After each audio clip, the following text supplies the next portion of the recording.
So that way, I've been a couple of people have reached out to me wanting to see if it was going to be recorded so that they could watch it because they weren't able to attend.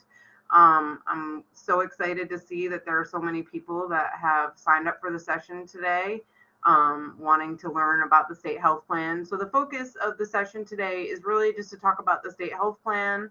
I'm just going to go over the PDF that I sent out to you. I'm also going to go over the website, where to go when you go ahead to start open enrollment, where to go right now to look over some useful information in regards to open enrollment.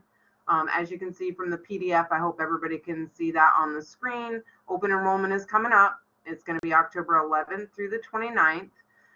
There's not many changes for this year, which is great. So it's the 4th year in a row, as you can see on there, that there will not be an increase. So that is always good to know. One thing I do want to point out is that everybody will be moved to the 70/30. That is the most important thing that happens almost every single year. Everybody gets moved to the 70/30 automatically. Now, if you are on the 70/30 and you want to remain on the 70/30, that is great, but you still must complete the open enrollment so that you can get the $60 a month premium credit, because you have to answer that tobacco attestation every year. So that's really important. I know when I try to send out my communication to you all, I always say, you've been moved to the 70/30.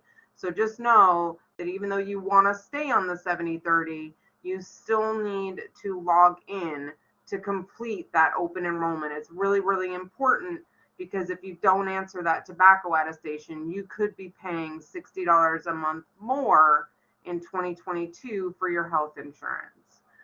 So just be aware of that. That is probably the biggest thing that I wanted to point out to you all. Also, there's the Clear Pricing Project, and I don't know if many of you are aware of what that is. So I'll just kind of give you a quick overview of what the Clear Pricing Project is, because it does come into factor when we are looking at the copays for your primary care physician. So when we're looking at the Clear Pricing Project, it is a project that the state health plan started, that they wanted providers to be transparent in what they were billing the insurance company for.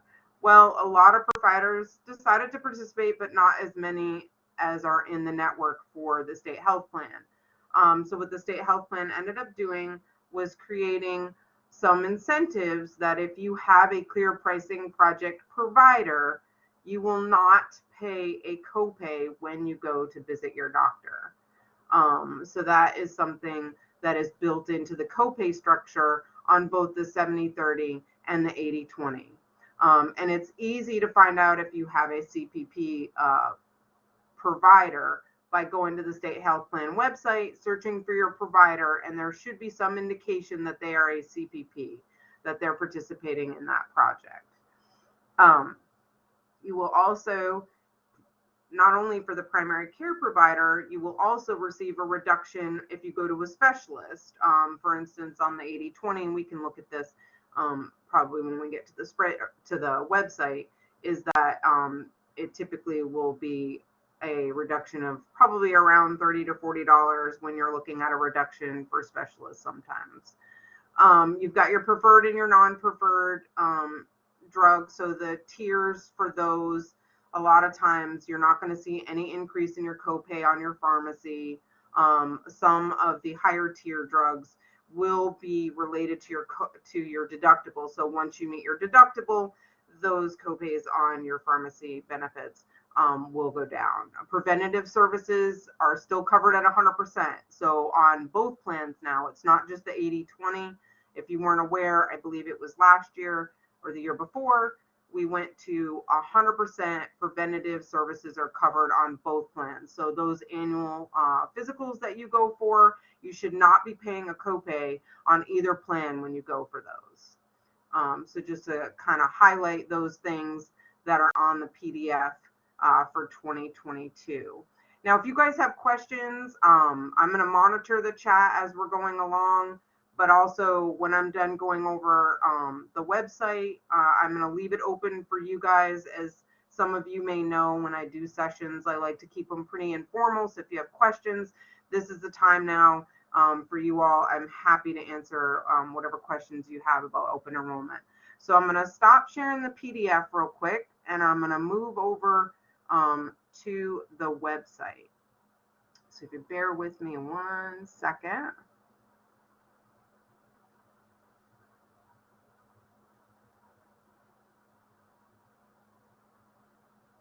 So this is the State Health Plan website. It's shpnc.org. This is where you will go to look at open enrollment information, and this is where you'll eventually go to complete open enrollment once it's open on October 11th. So if we want to take a look at the open enrollment information here, we'll just click on this, and we will scroll down, and we will go under the active members.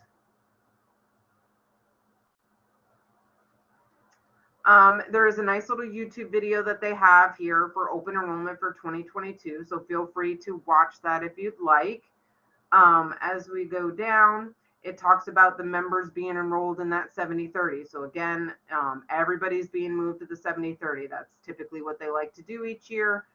So just remember, you've got to do something whether you want to be on the 70-30 or not. Just make sure you take the 5 minutes to complete that open enrollment.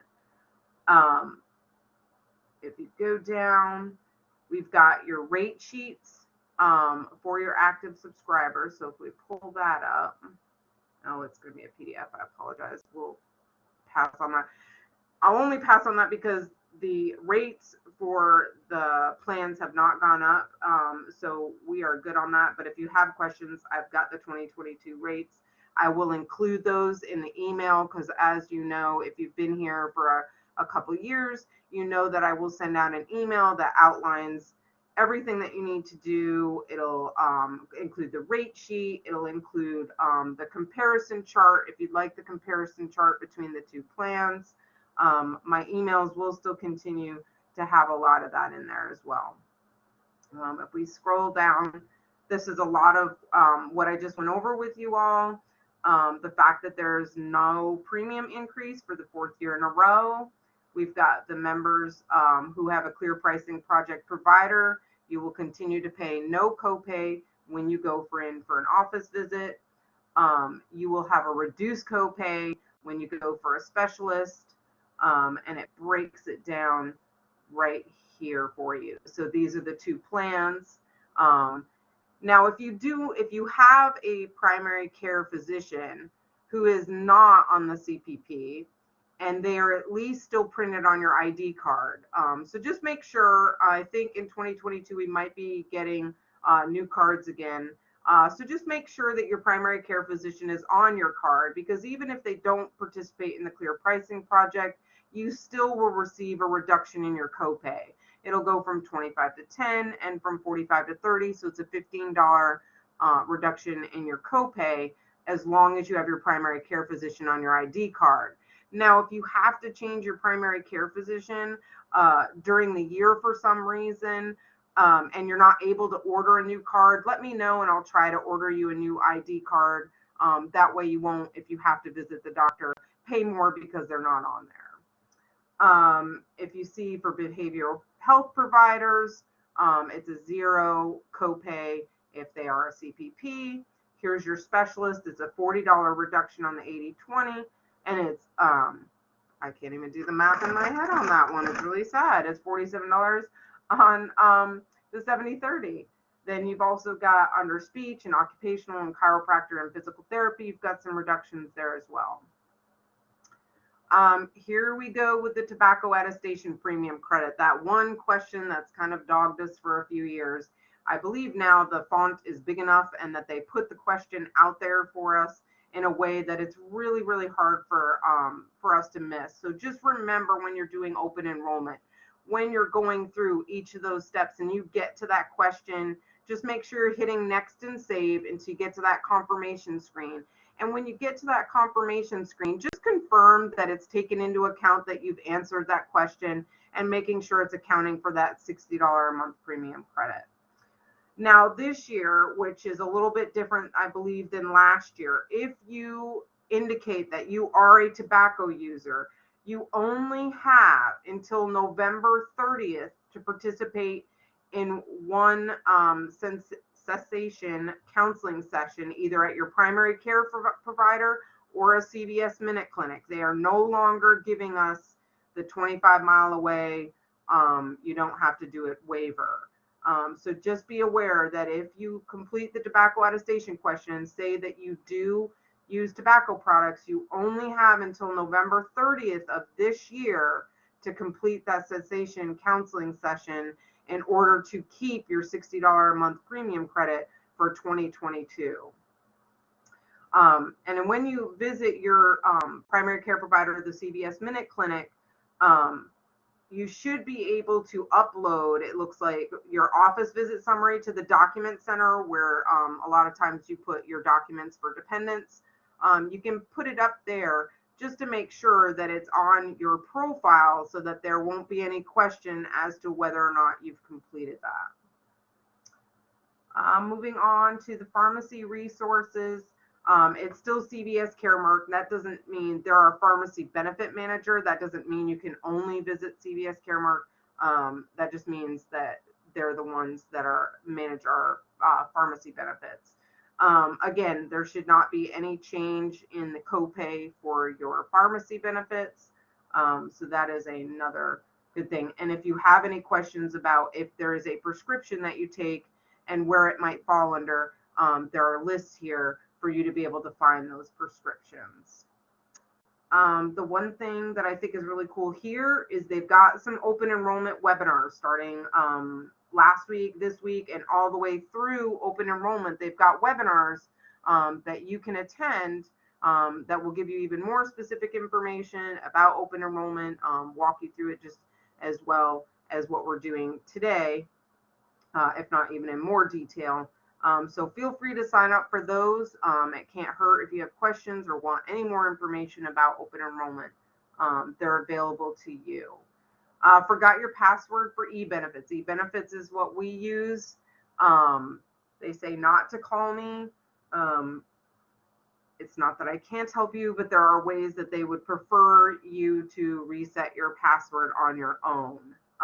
If for some reason, in the rare case that you might get hung up or it's not letting you, I am definitely happy to help you get into Ebenefits to be able to complete your open enrollment. Now, if we go back up here and go back to the home page, again, the State Health Plan homepage, this is where you will all go when open enrollment opens up. It's also where you can currently go to take a look at your benefits. So if you want to see EOBs or request new ID cards, this is where you would go. So you would just click here and we would scroll down. We access our benefits via Ebenefits. So you would click here. Unfortunately, I don't have a test account to be able to show you all. I could log in, but then it would show all my information, which I would prefer not to at this time. But anyway, this is where you would use your login information to log in to either look at your benefits throughout the year, or once open enrollment starts, this is where you will go to log in to see your benefits and get started. I know I had a quick question earlier about the other benefits. I will just touch on the fact that our optional benefits, MetLife for our life and dental, Colonial, Aflac, Superior, Ameriflex, all of our optional benefits will be at the end of October. We are looking at the week of October 25th.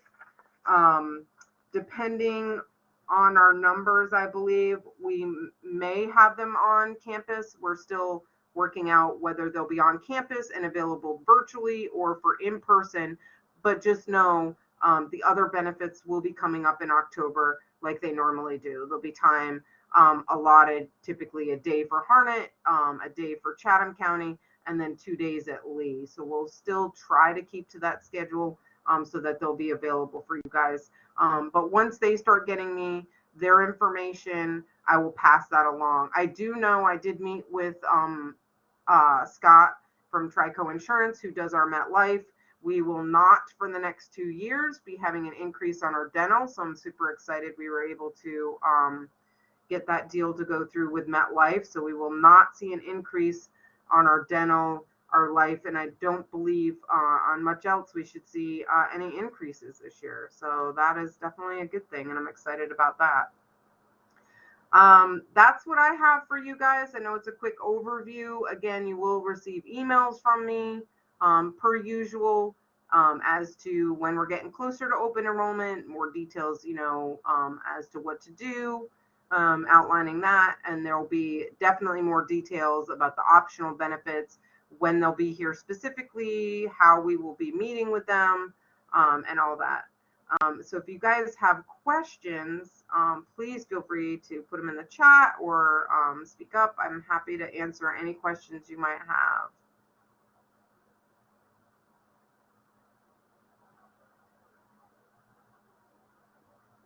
And if you don't have any, I mean, that's good too.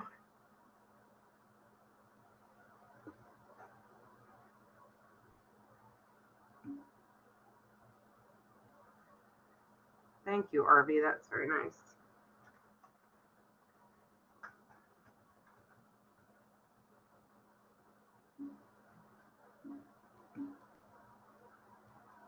Let me go back, Donna. That's a good question. I'll go back to, and I apologize, I don't have, there should be a place, I haven't gone there in a while, to look for your provider.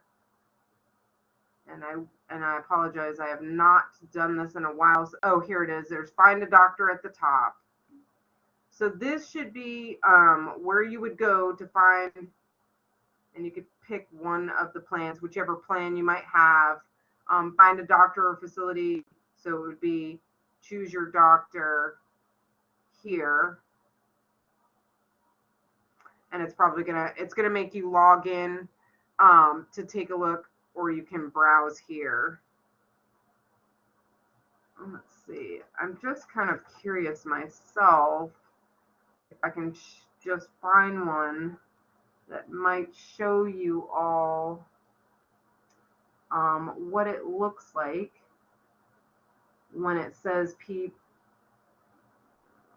primary care under the CPP. See if we can see any that might, so right here. So if you search for your doctor, this is where it's going to see, you're going to see clear pricing project provider. So hopefully when you search for your physician, you will see that they either participate in the project or not. Now, it's great if they do, because you will not pay a copay. And, if they don't participate in the project, at least you're still getting, a reduction in your copay. For instance, on the 80/20, you're going from 25 to 10. So you're still getting $15 a visit, as long as they're on your ID card. But of course, if they're in the project, you'll pay nothing. So I hope that clears that up for you, Donna. So Regina, that's a great question. So if you have declined the state health plan in the past, and you don't, so when everybody's hired as a new hire, you have to either enroll in the coverage or decline the coverage. So everybody should still have a user ID, but if you don't have a user ID, please email me and I will be happy to get you your user ID and reset your password. Because if you're now interested in enrolling in the state health plan, now's the time to do that. So great question, Regina. If you'll just send me an email, I will get you your user ID and password. So again, if you have previously declined the coverage but are now interested in the coverage, just reach out to me and I'll get you that username. So Pat, that's a good question. So when I say what the state health plan does, it takes all of our members and switches them to the 70/30. Yes, you can absolutely choose the 80/20. So what they're doing is, when I think their goal is, when they're switching everybody to the 70/30, it's to basically get you to do something during open enrollment, to either do just the tobacco attestation question to get your $60 a month credit, or to switch to the 80/20. So yes, if you want the 80/20, you will still have to log in, pick that plan, answer the tobacco attestation question, and you should be all set for 2022. So it's either plan, whichever plan you want. If you want to stay in the 70/30, answer the question, move to the 80/20, make sure you do that, and also answer that tobacco attestation question.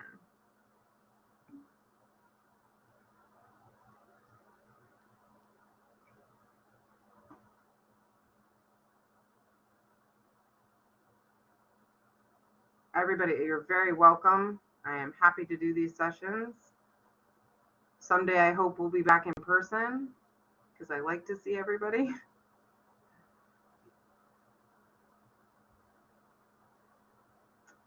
Not seeing anybody else with any questions.